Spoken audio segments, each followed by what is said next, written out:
9 अगस्त 2024 जिस समय Bharat Tokyo Olympics में नीरज चोपड़ा द्वारा जेवलिन थ्रो में सिल्वर मेडल हासिल करने की खुशी मना रहा था, उसी समय कोलकाता के आर्जिकल मेडिकल कॉलेज में यह शख्स एक ऐसी घटना को अंजाम देने वाला था जिसने दिल्ली में 2012 में हुए निर्भया हत्याकांड की यादों को ताजा कर दिया। यह घटना इतनी बड़ी थी कि सुप्रीम कोर्ट को खुद इसका संज्ञान लेना पड़ा। क्या थी यह घटना? कोलकाता के आर्जिकल मेडिकल कॉलेज के 3rd फ्लोर पर सेमिनार हॉल में एक on duty post graduate trainee doctor की डेड बॉडी पाई गई। बॉडी को देखकर यह साफ जाहिर था कि उसके साथ जाती हुई है। दोस्तों, आज की कहानी है उस होनहार डॉक्टर की जो अपने कॉलेज से गोल्ड मेडल हासिल करना चाहती थी। आज की कहानी है उस बेटी की जो अपने माँ बाप का नाम रोशन करना चाहती थी।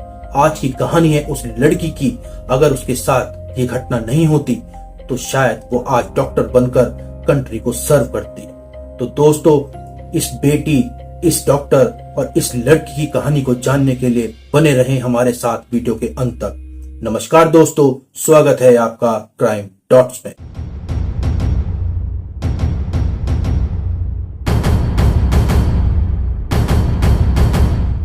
डॉक्टर आभ्या, जो कि एक काल्पनिक नाम है, आर्जिकल मेडिकल कॉलेज से अपनी एमबीबीएस की पढ़ाई पूरी करने के बाद वहीं सेम कॉलेज से एमडी कर रही थी। बेसिकली डॉक्टर्स को एमबीबीएस करने के बाद एमडी या एमएस में से कुछ एक ऑप्ट करना होता है। इसके बाद ही वो अपनी प्रैक्टिस कर सकते हैं। ऐसे डॉक्टरों को रेजिडेंट डॉक्टर कहा जाता है। और सच मानिए दोस्तों, पूरे देश में इन रेजिडेंट डॉक्टर की हालत बहुत खराब है। इनसे 24-24, 36-36 घंटे काम करवाया जाता है। और क्योंकि वो इतने घंटे एक हॉस्पिटल में ड्यूटी देते हैं तो उनका हॉस्पिटल एक तरह से रेजिडेंस बन जाता है। इसलिए इन डॉक्टर्स को रेजिडेंट डॉक्टर भी कहा जाता है। डॉक्टर आभ्या भी 8 अगस्त 2024 को अपनी 36 घंटे की शिफ्ट में ड्यूटी कर रही थी। रात लगभग 11 बजे अपने माता पिता से फोन पर बात करने के बाद वो अपने 2 जूनियर डॉक्टर ऑर्को और डॉक्टर सुमित्रा के साथ मिलकर अपना डिनर ऑर्डर करती हैं। फिर ये तीनों अपना डिनर लेकर 3rd फ्लोर पर स्थित सेमिनार हॉल में चले जाते हैं और वहां लगे टीवी पर नीरज चोपड़ा के जेवलिन थ्रो का फाइनल मैच देखते हैं। डिनर और मैच के बाद दोनों जूनियर डॉक्टर आभ्या को वहीं सेमिनार हॉल में छोड़कर चले जाते हैं। डॉक्टर आभ्या वहीं अपनी स्टडी करने लगती हैं। फिर कुछ देर बाद एक स्टाफ मेंबर किसी दूसरे पेशेंट की ट्रीटमेंट पर डिस्कशन करने के लिए डॉक्टर आभ्या से मिलने सेमिनार हॉल में आता है और 5 मिनट बाद वो भी चला जाता है। और यही वो आखिरी समय था दोस्तों जब किसी ने डॉक्टर आभ्या को जीवित देखा था। फिर रात को लगभग 2:35 पर डॉक्टर आभ्या के मोबाइल पर उनकी कजन का टेक्स्ट मैसेज आता है। डॉक्टर आभ्या लगभग 2:36 पर उस टेक्स्ट मैसेज का रिप्लाई कर देती हैं। क्योंकि डॉक्टर आभ्या पिछले कई घंटों से काम कर रही थी, इसलिए वो थोड़ा आराम करने का फैसला करती हैं। अब क्योंकि हॉस्पिटल के स्लीपिंग पॉड्स पे पोलिसोनोग्राफी पर टेस्ट चल रहे थे, इसलिए डॉक्टर आभ्या वहीं सेमिनार हॉल में पड़े एक गद्दे पर रेड ब्लैंकेट लेकर लेट जाती हैं और उनकी आंख लग जाती है। अब सुबह 6:20 पर वही जूनियर डॉक्टर ऑर्को डॉक्टर आभ्या से मिलने के लिए सेमिनार हॉल में जाते हैं और कुछ ही समय में चीखते चिल्लाते हुए, घबराए हुए सेमिनार हॉल से बाहर आ जाते हैं। उनकी चीख चिल्लाहट सुनकर स्टाफ मेंबर्स सेमिनार हॉल के बाहर इकट्ठा हो जाते हैं। अब जब ये सब लोग सेमिनार हॉल में दाखिल होते हैं तो इनके पैरों तले से जमीन निकल जाती है, क्योंकि उनके सामने जख्मी और बेहद ही खराब हालत में डॉक्टर आभ्या की डेड बॉडी पड़ी थी, जिसे देखकर यह साफ जाहिर था कि उनके साथ जाती हुई है। 7:15 बजते यह खबर पूरे हॉस्पिटल में फैल जाती है। सभी डॉक्टर अपना काम छोड़कर वहां पहुंचने लगते हैं। काफी लोगों के क्राइम सीन में घुसने की वजह से क्राइम सीन पूरा तहस नहस हो जाता है। लगभग 7:20 पर हाई अथॉरिटीज कॉलेज के प्रिंसिपल संदीप घोष को फोन पर इस घटना की जानकारी देती हैं, जो कि उस समय कॉलेज के पास ही रहते थे, लेकिन फिर भी वो 1 घंटा लेट कॉलेज पहुंचते हैं। पुलिस को खबर करने की बजाय वो खुद पहले सेमिनार हॉल पहुंचते हैं और फिर 1 और घंटे बाद जाकर वो पुलिस को खबर देते हैं। अब 10:50 पर असिस्टेंट सुपरिटेंडेंट विक्टिम के घर वालों को कॉल करते हैं। फोन आभ्या की मदर उठाती है।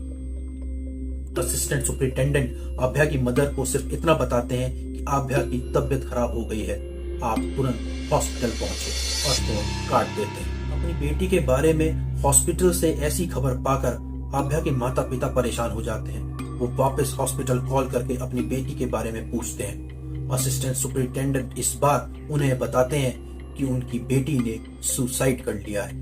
यह सुनकर माता पिता के होश उड़ जाते हैं और वो फौरन हॉस्पिटल की ओर दौड़ते हैं। इधर लगभग 11:30 बजे एडिशनल कमिश्नर ऑफ पुलिस और फॉरेंसिक एक्सपर्ट की टीम भी वहां पहुंच जाती है।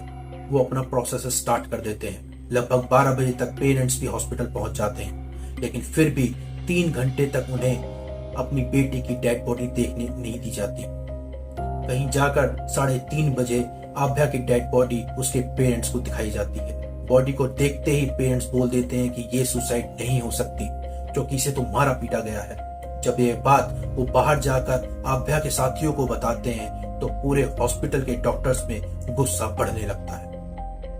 जल्दबाजी में डॉक्टर आभ्या की डेड बॉडी को तकरीबन 6 बजे ऑटोप्सी के लिए ले जाया जाता है, लेकिन विक्टिम के दोस्त ऑटोप्सी की वीडियोग्राफी की मांग कर देते हैं। अब जब ये वीडियो और ऑटोप्सी की रिपोर्ट सबके सामने आती है तो ये बिल्कुल क्लियर हो जाता है कि ये कोई सुसाइड का केस नहीं है, ये और मर्डर का केस है।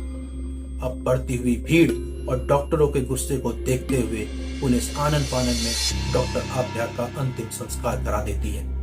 3 बॉडियां लाइन में थी, पर पुलिस सबको हटाकर पहले डॉक्टर आभ्या का क्रिमिनेशन करा देती है। ऑन ड्यूटी डॉक्टर के साथ ऐसा हादसा, हॉस्पिटल की लापरवाही और पुलिस की इस जल्दबाजी को देखकर वहां के डॉक्टरों में गुस्सा बढ़ने लगता है। उनका कहना था कि हॉस्पिटल और प्रिंसिपल के बिना एफआईआर दर्ज करवाए हुए बॉडी को ऑटोप्सी के लिए भेजना और पुलिस का ये जल्दबाजी दिखाना, ये साफ दर्शाता है कि किसी को बचाने की कोशिश की जा रही है। कहीं देर रात जाकर विक्टिम के फादर एफआईआर दर्ज करवाते हैं। अब यहाँ से पॉलिटिक्स स्टार्ट हो जाती है। गवर्नमेंट को ये पता था कि अगर इस सिचुएशन को ठीक से हैंडल नहीं किया गया तो ये उनके कंट्रोल से बाहर चली जाएगी। इसलिए पुलिस को साफ साफ निर्देश दे दिए गए थे कि किसी भी हालत में एक्यूज को पकड़ के लाया जाए, और पुलिस भी पूरी जान लगाकर इन्वेस्टिगेशन करने लगती है। अब पुलिस हॉस्पिटल के सीसीटीवी को खंगालती है और 3 बजे की बात की वीडियो को गौर से चेक करती है। तब उन्हें एक ऐसा शख्स सेमिनार हॉल में जाता हुआ दिखाई देता है जो कि स्टाफ मेंबर नहीं था। विक्टिम की बॉडी के पास पुलिस को एक ब्लूटूथ ईयरपीस भी बरामद हुए थे और वो ये सेम इस आदमी के गले में भी मौजूद थे। पुलिस को इस पर शक हो जाता है क्योंकि यही एक अकेला वो आदमी था जो विक्टिम के साथ सेमिनार हॉल में सबसे ज्यादा देर तक था। पुलिस को अपना एक्यूज्ड मिल गया था। पुलिस को इसका नाम पता करने में भी ज्यादा देर नहीं लगी, क्योंकि ये हॉस्पिटल का एक चर्चित आदमी था। इसका नाम था संजय रॉय। संजय रॉय 4:03 पर सेमिनार हॉल में घुसा था और 4:40 पर बाहर निकला था। तब उसके गले से ये ब्लूटूथ ईयरपीस भी मिसिंग थे। ऑटोप्सी की रिपोर्ट के अनुसार विक्टिम की डेथ का समय 4:15 के बाद का ही था। इसका मतलब यह था कि अक्यूज्ड और विक्टिम के बीच काफी लंबा संघर्ष चला था। अब पुलिस उसकी तलाश शुरू कर देती है। तलाश करते करते पुलिस हॉस्पिटल में उसे अलॉट हुए उसके बैरक में पहुंचती है, जहां संजय रॉय बड़े इत्मीनान से सो रहा था। जब पुलिस वो ईयरपीस उसके फोन के पास ले जाती है तो वो ईयरपीस फोन से कनेक्ट हो जाता है। पुलिस संजय रॉय को गिरफ्तार कर लेती है और पूछताछ के लिए ले जाती है। संजय रॉय बिना डरे, बिना किसी घबराहट के साथ अपना सारा गुनाह कबूल कर लेता है, जैसे मानो उसे अपनी इस अपराध का कोई पछतावा ही नहीं था। डॉक्टर आभ्या एक होनहार डॉक्टर थे और अपने माता पिता की इकलौती संतान थी। उनके पिता एक टेलर थे, तो ये समझा जा ही सकता है कि उनकी फाइनेंशियल कंडीशन कुछ खास तो अच्छी नहीं रही होंगी। पूरा परिवार उनकी एमडी कंप्लीट होने का इंतजार कर रहा था। कुछ ही समय तो बाकी था। वो 2nd ईयर में थे। एमडी कंप्लीट होने के बाद वो अपनी प्रैक्टिस स्टार्ट करती और अपने परिवार को संभालती। पुलिस को उनकी बॉडी के पास ईयरपीस के साथ साथ एक डायरी भी मिली थी। वो डायरी डॉक्टर आभ्या की ही थी। डॉक्टर आभ्या डायरी लिखा करती थी। उस दिन भी उन्होंने अपनी डायरी में लिखा था कि वो अपने कॉलेज से गोल्ड मेडल हासिल करना चाहती है। उन्होंने साथ में कुछ हॉस्पिटल्स के नाम भी लिखे थे जहां वो आफ्टर एमडी अप्लाई करने वाली थी, पर वो शायद ये नहीं जानती थी कि वो आज अपनी जिंदगी का आखिरी पन्ना लिख रही है। धन्यवाद।